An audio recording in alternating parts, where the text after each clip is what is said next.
Salut à tous et bienvenue dans un nouvel épisode de Je parle français, ton podcast 100% en français pour les apprenants de niveau intermédiaire. Ici, on explore une multitude de sujets captivants allant de la productivité à la philosophie, communication, politique et bien plus encore. Je suis Léa, ton animatrice, et je suis ravie de t'accompagner dans ce voyage linguistique. Parfois, des invités surprises se joindront à nous pour enrichir nos discussions. Comme toujours, je parlerai à un rythme légèrement plus lent pour que tout le monde comprenne. Et n'oublie pas, toutes les transcriptions des épisodes sont disponibles sur mon site web jeparlefrançais.com. Alors installe-toi confortablement avec ta boisson préférée et profite de cet épisode plein de découvertes. C'est parti! Bonjour Amandine. Bonjour. Alors, je suis aujourd'hui avec Amandine qui est une amie de ma petite sœur Marie, que vous connaissez déjà. Et aujourd'hui, elle va nous raconter quel travail elle fait. Alors, est-ce que tu peux te présenter rapidement et expliquer quel est ton travail? Ok, alors je suis donc Amandine, j'ai 22 ans, je viens du sud de la France, là où j'ai fait mes études générales et littéraires.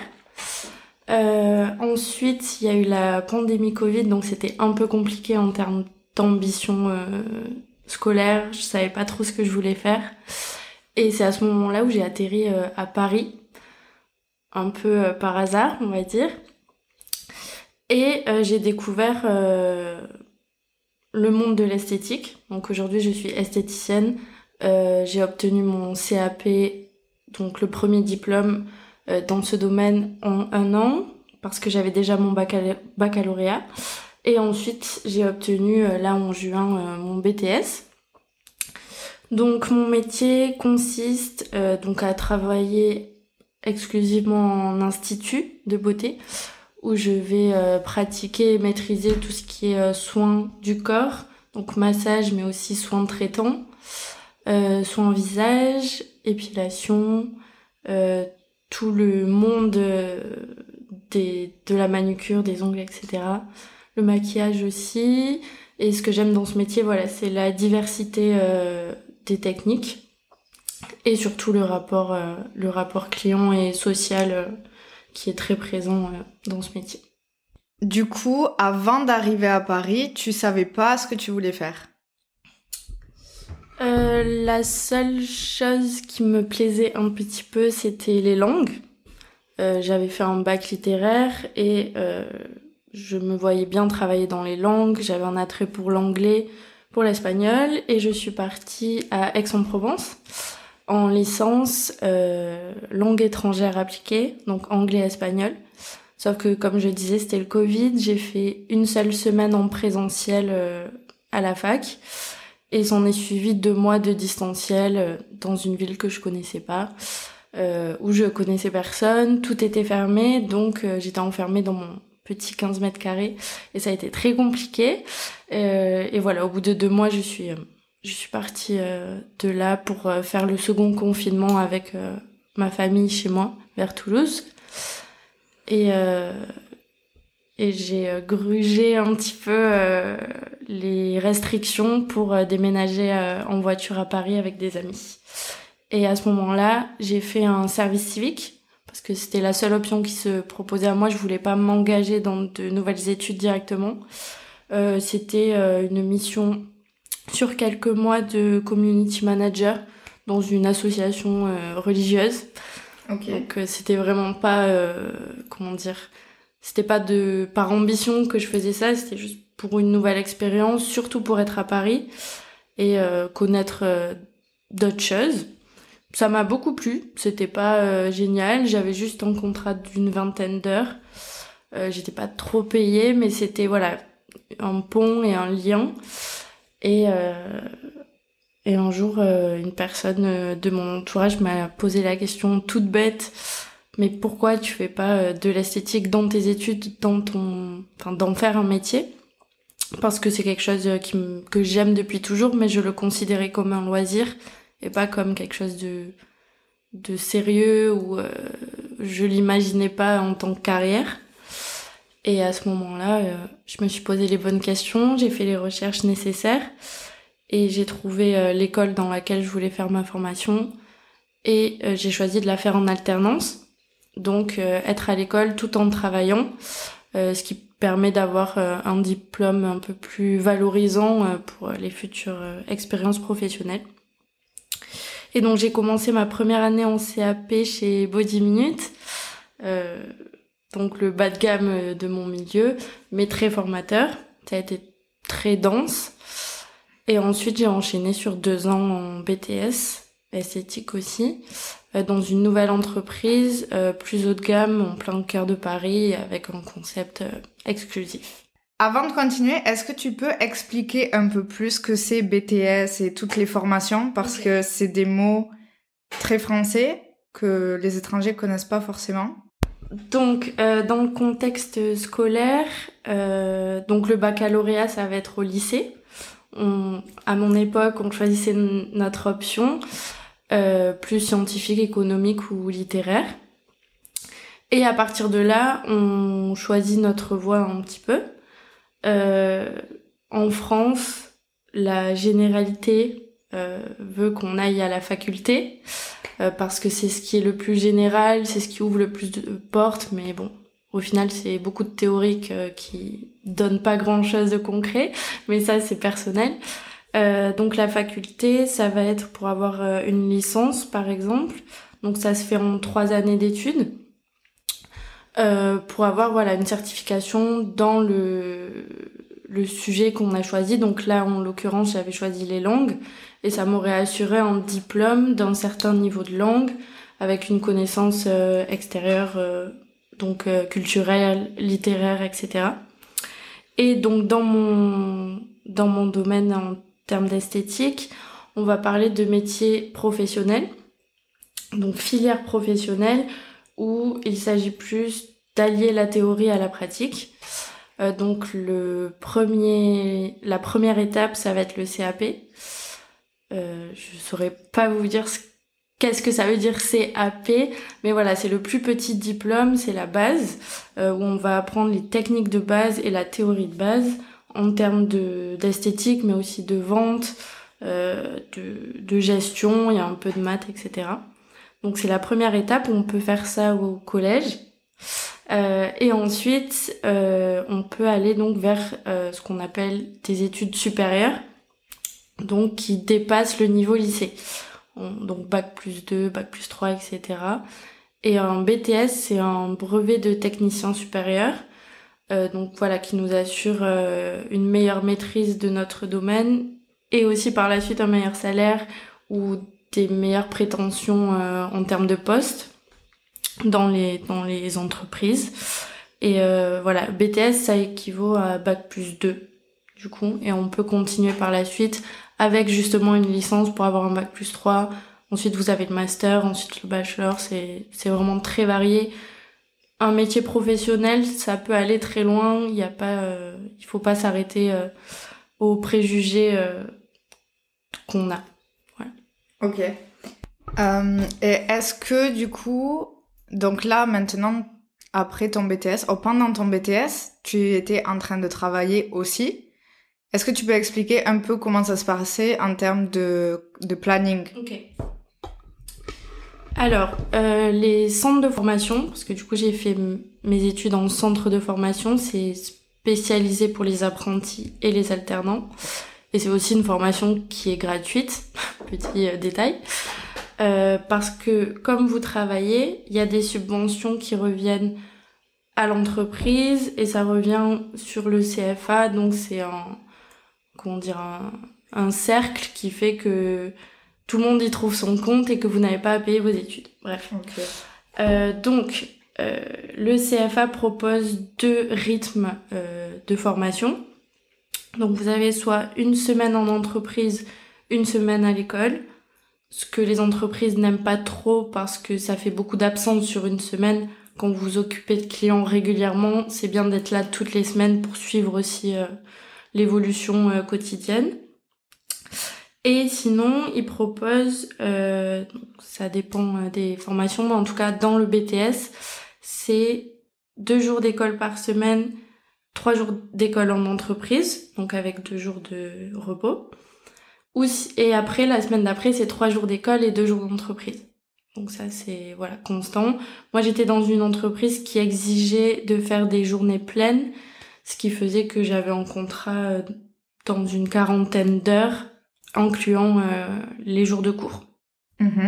Voilà. Et ensuite, les vacances scolaires, on est totalement en entreprise toute la semaine. Et ensuite, on a les jours d'examen à la fin de l'année qui nous sont déduits de nos heures, qui sont comptés comme heures de formation. Et du moment où vous avez fini vos examens, vous devez finir votre contrat avec votre employeur jusqu'au bout, donc en travaillant tout le temps en fait. Ok. Comment est-ce que tu as trouvé du coup ton entreprise ? Donc j'avais déjà fait 1 an dans mon centre de formation, donc à mon école. Et la grande question c'était est-ce que je continuais mes études dans ce domaine ou si je m'arrêtais là. Donc j'avais pris rendez-vous avec ma responsable de formation du secteur esthétique pour en discuter avec elle, etc. Donc elle, évidemment, elle voulait que je reste dans son établissement et que je continue mes études. Elle m'a donné les arguments en ma faveur. Donc mon diplôme futur, donc le BTS, m'apporterait plus de compétences, de reconnaissance et ça m'ouvrirait plus de portes pour l'avenir, etc. Et du coup, pour la recherche d'entreprise, elle m'a aidée parce que ce sont des personnes influentes dans le milieu, la plupart du temps, donc qui ont beaucoup de contacts. Et elle me demandait en fait ce que j'aimais le plus dans ce métier. Et ce qui est ressorti, c'est déjà la technique, le fait de prendre soin des autres, et le fait de prendre soin des autres dans plusieurs perspectives. J'avais déjà connaissance du métier qui s'appelle socio-esthéticienne. Donc, vous êtes esthéticienne, mais vous pratiquez sur des personnes dites à particularité. Donc, ils peuvent avoir certaines maladies, problèmes de peau, ou vraiment des cas plus graves comme des cancers, ou des personnes qui sont sous traitement de chimiothérapie. Et ça m'intéressait énormément, mais il fallait une formation précise qui exige dans tous les cas d'avoir d'abord le diplôme BTS. Et en entendant que j'aimais beaucoup ce côté social du métier, elle a directement pensé à quelqu'un qu'elle connaissait qui est entrepreneur et qui a un institut à lui. Elle m'a demandé mon adresse parce que l'ironie était que j'habitais à 5 minutes à pied de ce lieu. Et il s'agissait donc d'une entreprise, donc Institut de beauté inclusive. Donc pas uniquement de la socio-esthétique. On avait aussi des clients normaux, entre gros guillemets, même si c'est un peu délicat de parler de ça. Mais voilà, il y avait toute cette approche de socio-esthétique avec une prise en charge client basée sur ces connaissances-là et aussi des techniques manuelles de soins qui suivaient donc ces connaissances de socio-esthétique. Et elle m'a recommandé en fait à cet employeur. Et ça s'est fait très très vite. En l'espace de 2 semaines, j'ai eu un entretien. Coup de cœur mutuel, on va dire, et j'ai signé mon contrat quelques jours après, donc pour 2 ans, jusqu'à la fin de l'obtention de mon diplôme. Ok, donc là, t'es partie sur 2 ans, et on est d'accord, si j'ai bien compris, c'est que pendant ces 2 ans, t'es en formation dans cette entreprise pour le socio-esthétique, ou pas du tout? Non, sur le papier, je suis en formation pour obtenir mon diplôme. Parce que c'est le principe de ce qu'on appelle l'alternance, c'est d'avoir une formation à l'école, incluant une formation en entreprise, où le but c'est de mettre en application ce qu'on apprend en cours en entreprise. ça se fait pas vraiment comme ça parce que l'insertion dans l'entreprise, elle est propre à l'identité justement de la structure.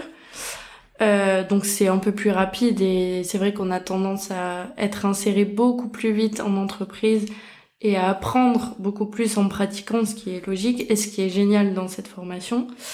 Mais c'était un moyen pour moi, en fait, de mettre un pied dans le domaine de la socio-esthétique, parce que j'y connaissais rien, et que c'est le seul institut en France à avoir ce concept-là et être en capacité complète d'accueillir des personnes à particularité. Par exemple, on avait même des personnes en situation de handicap physique. On était en capacité de les accueillir même en fauteuil, etc. et de faire les soins. Donc techniquement, je n'ai pas de vraie formation socio-esthétique. Ça, c'est pour plus tard dans mes projets. Mais j'ai déjà une vraie approche en termes de contact avec les personnes, de prise en charge. C'est plus mental, en fait, au final. Ok, donc maintenant je crois que j'ai compris. Donc en fait, tu as fait ton BTS en esthétique normale, ça c'est tes études, Oui. Mais ton entreprise était spécialisée en socio-esthétique. Exactement. Ok, et dans le futur, tu peux faire vraiment une formation où tu as un diplôme de socio-esthétique. Exact. Et ça dure combien de temps? Si je dis pas de bêtises, je crois que c'est 1 an. Et il y a même des formations où c'est en heures, en fait. Okay. Où c'est juste en compétences acquises, etc. Mais il y a un très bon suivi parce qu'on parle d'un sujet un peu... Il y a des cas de figure qui peuvent être très délicats. Enfin voilà, comme une personne, comme je disais, qui a un cancer, etc. C'est des connaissances techniques qui sont à la limite entre le bien-être et le pur esthétique et la prise en charge médicale. Même s'il faut absolument pas parler de ça dans ce milieu parce que c'est important de séparer les deux. Parce qu'on va pas... ça n'a pas un but curatif. Les soins qu'on va délivrer n'ont pas de but curatif. Est-ce que tu peux nous dire comment s'est passée ta première expérience dans cet institut avec une personne qui avait une particularité? Ouais. Si émotionnellement ça a été plus difficile ou comment tu t'en es sortie? Donc déjà en termes de technique, on n'avait pas forcément d'approche parce que les soins dits de socio-esthétique étaient séparés des soins dits classiques. Ok. Donc quand on avait un ou une cliente qui venait en ayant sélectionné un soin classique, on ne s'attendait pas, entre gros guillemets, qu'il y ait une particularité. Ou sinon, passer. Ça arrive des fois. Parce que tous les rendez-vous se prenaient sur la plateforme, donc nous, on savait déjà à qui on avait affaire et qu'est-ce qu'on allait devoir faire. Et un jour, j'ai une dame qui a pris rendez-vous pour un massage d'1 heure. On fait toujours un entretien avant nos soins. Donc on s'assied, on discute pour savoir comment la personne va, comment elle se sent, ses préférences pour le massage en termes de pression, d'huile, etc. Enfin, c'est un concept vraiment où vous personnalisez votre soin. Et ça donne aussi l'occasion à la personne de pouvoir parler de certaines choses, donc que ce soit mental, physique, s'il y a quelque chose en ce moment qui va ou qui va pas. Et là, cette dame me dit rien de spécial, donc on va pour faire le soin. Et au moment d'arriver au niveau du dos pour le massage, donc je glisse tout le long, je fais mes manœuvres habituelles. Et au moment d'arriver au niveau des omoplates, je glisse mes mains sur le côté. Et en fait, à ce moment-là, je sens 2 énormes cicatrices. Qui signifiait qu'elle avait eu un cancer du sein à stade très élevé et qu'on avait dû lui retirer l'intégralité de la poitrine. Et à ce moment-là, du coup, je touche ces vraiment cicatrices en relief. Et mon métier et mon rôle, c'est de rien laisser transparaître à travers mes mains, ce qui est très compliqué parce que ça relève du réflexe. Et donc vous devez absolument pas avoir un moment d'arrêt ou retirer les mains ou juste avoir quelconque réaction en fait. Et ça a été le plus dur parce que je m'y attendais pas, je le savais pas. Et je voulais absolument respecter ma cliente parce que c'était pour ça, exactement pour ce moment pourquoi elle venait. C'était pour qu'à aucun moment elle se sente différente. Et émotionnellement c'est compliqué parce qu'en plus quand je suis rentrée dans l'entreprise j'avais 19 ans je pense, tout juste.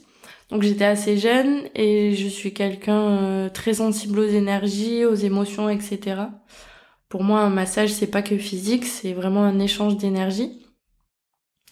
Donc ça m'a beaucoup affectée et ça m'a aussi permis de comprendre qu'il fallait que je me protège par rapport aux énergies ou à ce que je pouvais recevoir durant un soin pour éviter d'endosser et de prendre les émotions. C'est mon petit problème à moi, c'est que j'ai tendance à prendre les émotions des autres sans le contrôler vraiment, qu'elles soient positives ou négatives. Donc après voilà, ça m'a permis de mettre en place des petits rituels, par exemple de lavage de mains, où je me lavais les mains après chaque soin au-dessus du coude avec de l'eau très très très froide, ou aussi avec, je me protégeais des fois avec des pierres, ou le soir se laver les mains avec du sel, ou rien que la douche du soir, avoir pleine conscience de tout retirer de ta journée. Parce que oui, au final, émotionnellement, c'est comment dire, important. Il y a beaucoup d'énergie en fait dans ce métier, mais comme j'ai dit, c'est très personnel et c'est en fonction de comment on réceptionne ça, parce que j'avais ma collègue à ce moment-là avec qui j'en discutais beaucoup parce que c'est quelque chose qui m'intéresse, où elle comprenait pas du tout de quoi je lui parlais, elle avait pas du tout cette réception-là, et donc dans un sens c'était plus simple pour elle de dealer avec cette partie-là du métier, on va dire. Comment est-ce que tu vois la suite dans ce métier pour toi? J'aimerais garder ce petit truc en plus de la socio-esthétique, quitte à un jour passer la formation, mais ça veut aussi dire travailler dans des structures médicales et c'est pas forcément ce que je veux. Ce que j'ai énormément aimé dans ce concept d'institut inclusif, c'est que la personne puisse venir de manière extérieure à son processus médical, quoi, de guérison. Donc j'aimerais beaucoup rester dans ça. C'est pas dans mes projets pour le moment. J'aimerais me spécialiser dans une des techniques que je préfère. Donc tout ce qui tourne autour du son du visage, de la peau, tout comprendre, etc. J'adore ça. Donc peut-être plus aller dans des entreprises qui sont spécialisées dans ça. Pour que voilà, faire évoluer mes connaissances, ma carrière et être un peu plus spécialisée dans une technique en particulier.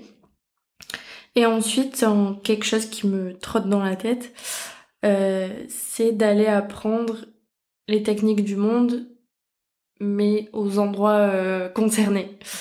J'aimerais beaucoup voilà, faire l'Inde autour de mes 30 ans, je ne sais pas pourquoi, je suis persuadée qu'il faut avoir 30 ans minimum pour aller en Inde en termes de maturité, etc.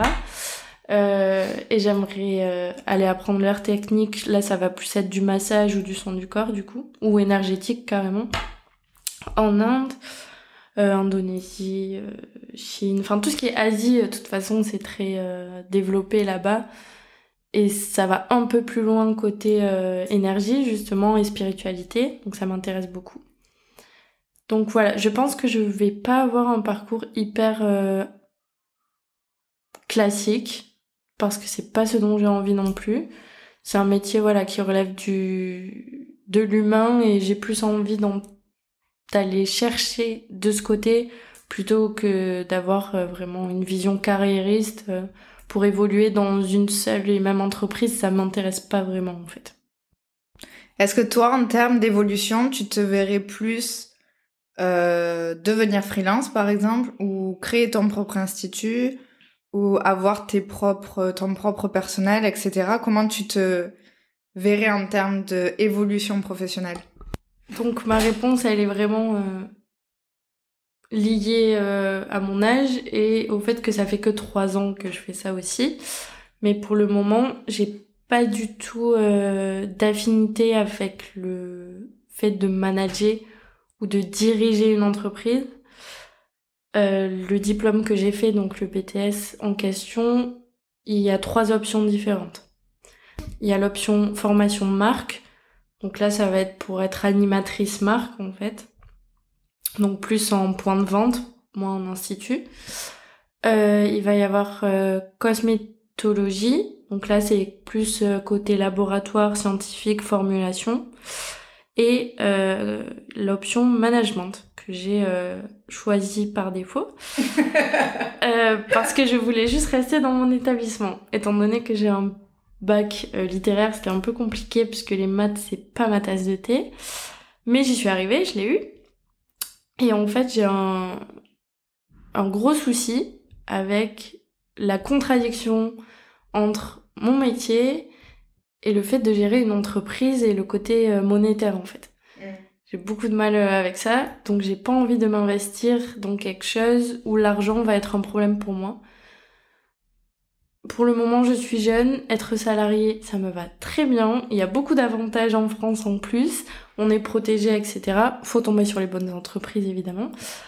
Mais j'ai pas envie de me prendre la tête à faire de l'argent un souci, à manager des équipes, etc. C'est pas, je pense que je peux être très forte dedans. Manager des gens, je le pense. Mais pour le moment, c'est pas du tout quelque chose qui m'intéresse. Et du peu que j'ai vu, et du peu que je connaisse du monde de l'entreprise, je trouve que l'argent change les gens et les mentalités. Et j'ai pas du tout envie d'être aveuglée un peu par cette course à il faut que ce soit rentable, il faut avoir une marge. Non, ça m'intéresse pas. Je préfère vraiment me concentrer pour le moment sur l'essentiel de mon métier, donc les rapports humains et l'impact que je peux avoir sur quelqu'un, et à l'inverse aussi, puisque ça aura toujours un impact sur moi. Du coup, est-ce que tu peux nous parler de ton prochaine étape sur ton planning? Alors, sur mon planning, donc ça fait 4 ans que je vis à Paris, où j'ai fait donc 3 ans d'études, et là je suis dans une pause, disons, après l'obtention de mon diplôme. J'ai pour projet donc de partir à Londres, parce que c'est une ville qui m'a toujours attirée, où je sais pas pourquoi, il faut que j'y aille. Ça, je le sais, c'est la seule chose dont je suis sûre. Et aussi que j'ai envie de continuer de faire ce métier. Donc pour moi, là, ça serait l'occasion de faire la petite parenthèse carriériste, entre guillemets, pour pourquoi pas rentrer dans une plus grosse entreprise, plus ciblée vers ce que j'aime. Donc comme je disais, plus les soins de la peau, du visage, des diagnostics, etc. Quelque chose de beaucoup plus poussé, appareillé aussi. C'est très à la mode en ce moment. Mais ça fait ses preuves et je trouve ça très intéressant d'aller vers ce qui est actuel, on va dire. C'est quoi appareiller? Appareiller, c'est des appareils de diagnostic de peau, en fait. Donc qui vont venir appuyer, nous, nos connaissances, permettre un soin plus ciblé et aussi crédibiliser un petit peu et indirectement amener à plus de ventes. Parce que ça revient toujours à ça, malheureusement. Bref.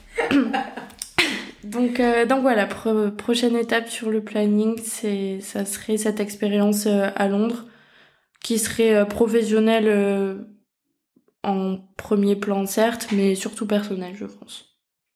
Est-ce que tu peux nous dire comment a été ton expérience comme esthéticienne et aussi étudiante à Paris, en quelques phrases? Okay. Donc étudiante à Paris, c'est des sacrifices, on va pas se mentir.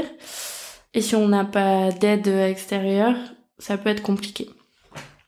Faut s'attendre à soit habiter loin de Paris, avoir beaucoup de trajets en transport et être dans une colocation et avoir un loyer correct, entre guillemets, ou sinon ça va être dans Paris, dans ce qu'on appelle nous les chambres de bonne, au dernier étage des immeubles, où ça va être des petites surfaces de 10-12 mètres carrés.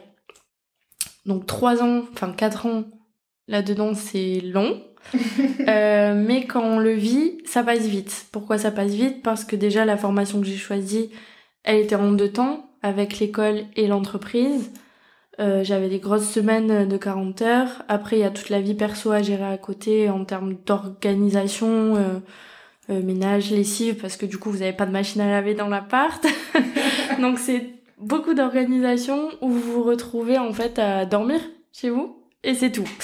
Donc, c'est hyper dynamique, c'est hyper satisfaisant au début.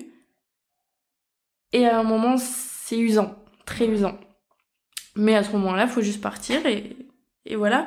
Mais je garde une très bonne, un très bon souvenir, de ces années-là, qui m'ont appris beaucoup d'indépendance en fait, parce que ça va très vite, il y a beaucoup d'enjeux, les gens n'ont pas le temps pour toi, donc il faut apprendre à, vulgairement dit, à se démerder toute seule, quoi. Donc c'est hyper formateur. Et ensuite, en tant qu'esthéticienne, en quelques phrases, c'est dur d'expliquer, mais déjà la première année, souvent on commence en bas de l'échelle, c'est normal. Donc dans des entreprises qui prennent sans qualification et qui vous mettent dans le bain directement avec un système de management nul. Donc voilà, vous prenez un peu sur la tête, vous n'êtes pas trop respecté, etc. Vous travaillez beaucoup pour rien du tout, mais faut passer par là. Malheureusement, déjà on a la chance d'avoir un salaire et un travail, et on avance. Et c'est que non. Donc sur ça a été compliqué, et sur mes 2 dernières années, donc pour mon BTS, ce qui est très compliqué en tant qu'esthéticienne, ça va être l'école. Parce que à l'école, on a des cours de pratique qui nécessitent du matériel. Et en fait, au fur et à mesure des études, au fur et à mesure des années, vous vous retrouvez à avoir un institut entier, et je ne rigole pas, un institut entier chez vous. Sauf que quand vous habitez dans un 10 mètres carrés, c'est très compliqué. J'avais une énorme valise qui m'arrivait au niveau des hanches, quoi, remplie, qui pesait 1 tonne. Et tous les lundis, je devais me trimballer pendant 50 minutes de mon appart à descendre de 6 étages, puis après 50 minutes de transport avec ça. Donc ça, en termes organisationnels et fatigue mentale, beaucoup de charge mentale et physique, c'était le plus dur. Mais au bout d'un moment, toute charge mentale, au bout d'un moment, devient normale. Combien tu peux faire de soins en une journée dans un institut ? Genre, est-ce qu'il y a une limite pour toi, pour personnellement aussi et physiquement te reposer, ou c'est à la chaîne ? Donc du coup, ça dépend le concept. Donc il y a des concepts en France qui sont à la chaîne, et c'est dit. C'est donc la première entreprise que j'avais faite, où là, on n'a pas de temps de prestation. C'est nous-mêmes qui estimons le temps de prestation, et le but, c'est d'aller le plus vite possible. Super. Et ensuite, dans les instituts dits classiques, ça va être sur rendez-vous. Donc selon le soin choisi, le soin a une durée. Donc on va partir sur 1 heure. Un institut, en général, c'est ouvert de 10h à 19h, voire 20h. Ça dépend aussi le cœur de cible de l'institut, mais on va prendre l'exemple du dernier où j'ai été, où on faisait de l'épilation, du soin visage, du soin corps, du massage, essentiellement. Donc beaucoup plus de massage que le reste. Donc en étant 3, avec 3 cabines, on essayait de se répartir le travail pour que ce soit le moins fatigant possible. Par exemple, si on pouvait faire en sorte de pas enchaîner 1 heure de massage et 1 heure de massage, on le faisait pour le bien de tout le monde. Mais moi personnellement, donc ce qui est le plus fatigant, c'est le massage. puisque c'est 1 heure. Donc soit physiquement ou énergétiquement, c'est lourd. Donc moi, je dirais le grand max où après je peux plus, c'est 4 heures par jour. Et la moyenne... Mais de massage. Oui, que de massage, et après il y a les prestations à côté. La plupart du temps, on faisait des journées. Là où j'étais, c'était 8h15 de cabine.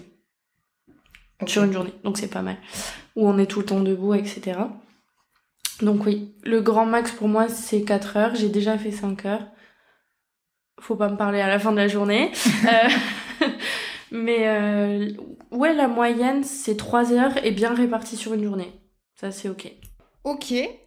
Du coup, est-ce que t'es contente de ton choix d'être partie en esthétique? Oui, je crois que c'est un des meilleurs choix que j'ai fait. Parce que sinon, je serais restée dans ma campagne. Ça m'a permis de faire de sauter un grand pas quand même. Et d'assumer ce que je voulais, moi, malgré les avis extérieurs.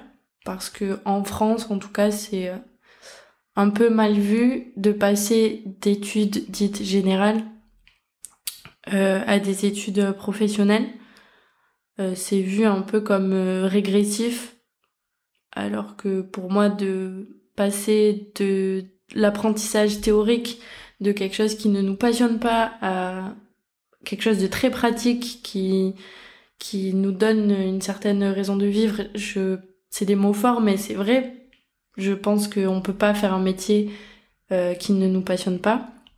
Mais ça va être beaucoup plus enrichissant et épanouissant d'être passionné par ce qu'on fait, en fait. Surtout quand c'est pratique. Ok. Donc t'es contente? Je suis très contente, je regrette absolument pas.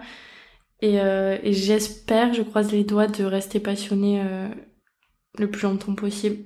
Et ce qui est génial avec l'esthétique, c'est qu'il y a tellement de facettes, il y a tellement de techniques, de concepts, etc., qu'on s'ennuie jamais. Et si on a envie de bouger un petit peu, c'est faisable. Si on a même envie d'aller côté labo, on peut aller dans les laboratoires faire de la formulation. Si on a envie d'être animatrice marque, bouger en France, être commerciale, on peut faire tout et n'importe quoi. Et c'est pour ça aussi que je regrette pas d'avoir fait mon BTS. C'est que à partir de ça, je peux tout faire avec des formations complémentaires, bien sûr. Mais sans ça, peut-être que j'aurais pas pu le faire. Et prétention salariale aussi, faut pas oublier. Okay. Faut pas déconner. On en revient là quand même, je veux pas le dire. Mais tant que c'est pour moi, après, ça c'est un autre sujet, mais c'est pas un métier qui est bien rémunéré. Donc quand on est passionné comme moi de cabine, ce que j'appelle de cabine, c'est la pratique, c'est compliqué sur la durée de faire ce métier parce qu'on donne tellement que c'est usant en fait. Et quand vous êtes payé au SMIC toute votre vie, même si vous avez 40 ans de métier, c'est un peu compliqué. Ouais, donc c'est pour ça que c'est bien de partir en freelance aussi à un moment donné, non? Dans le milieu de ce que j'ai pu comprendre actuellement, c'est pas... ça marche pas trop en fait. Ah bon? Pourtant, c'est ouf parce que du coup, moi, j'adore faire des massages et jamais, à part si je connais, si quelqu'un m'a recommandé un institut qui généralement est un institut de massage thaïlandais par exemple, où je vais aller, mais tous les massages que je prends, c'est à des freelances. Je vais jamais dans un institut parce que, premièrement, ok, je vais payer peut-être 80 ou 90 € l'heure de massage, mais je sais que c'est un métier très drainant, comme t'as dit, et je préfère donner mon argent à la personne. Aussi, souvent, c'est dans des endroits plus personnels, genre la maison, dans une petite salle avec les bougies, nanana, et je me sens plus en confiance que dans un institut. Donc c'est pour ça que du coup, ça me choque que tu me dises qu'apparemment, ça marche pas trop, parce que dans ma communauté, en tout cas, de danseurs et tout, on va plus avoir tendance à aller voir une personne freelance pour aller se faire masser. Du coup, là, je disais que ça marchait pas trop, mais plus d'un point de vue entreprise. Vu que j'ai toujours été en entreprise, souvent des instituts sont à la recherche de freelance, parce que ça arrive, congé maternité, et choses comme ça. Et oui, je disais que ça marchait pas trop, mais de mon prisme à moi, dans le sens où elles ont pas envie de venir travailler en institut. Mais si toi, t'es freelance, ça marche. Mais je sais pas, je m'y connais pas, je sais pas. Je sais pas. Okay. Mais je comprends ce que tu veux dire, et c'est marrant parce que je suis un peu pareil, et que je connais aussi le milieu. Jamais j'irai me faire masser dans un institut si on m'a pas dit que la personne était bien, ou si machin, parce que tout dépend de la personne et de la main de la personne. Ouais. Est-ce que tu conseilles l'institut où tu as travaillé pour les gens qui iraient visiter Paris? Oui. Ouais.